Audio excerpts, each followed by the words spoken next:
কিন্তু নিজের অবদান বলতে কি আরেকজনের অবদানের উপরে হাতুড়ি পিটানোর অধিকার কাউকে দেওয়া হয়।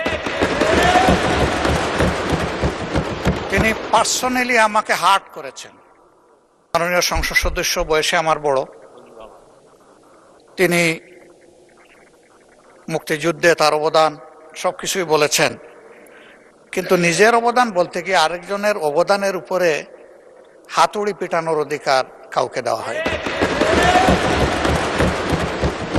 তিনি পার্সোনালি আমাকে হার্ট করেছেন। তিনি বলেছেন যে আমি বলে থাকি আমি শহীদ মুক্তিযোদ্ধা। আমরা এখানে প্রথম দিনই বলেছি ভালো কিছু শিখতে এসেছি। কাউকে হিট করা, গালি দেওয়া, এর মাধ্যমে বড় কিছু অর্জন করা যাবে না। কিছু গোলাবাজি হতে পারে বড় জোর, কিন্তু তার চাইতে বেশি কিছু হবে না। আর সাধারণত যুক্তি যখন ফুরিয়ে যায়, মাথা তখন গরম হয়ে যায়। একটা প্রবাদ আছে, রেগে গেলেন তো হেরেই গেলেন।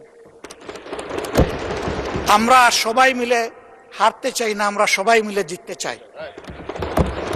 এই জন্য সবাই যেন মাথাটা একটু ঠান্ডা রেখে যুক্তির সাথে সত্য নির্ভর কথাগুলা বলি, তাতে অবশ্যই দেশবাসী উজ্জীবিত হবে, এই সংসদের প্রতি মানুষের আস্থা তৈরি হবে এবং দেশটাকে নিয়ে সবাই মিলে আমরা সামনে এগিয়ে যেতে পারবো।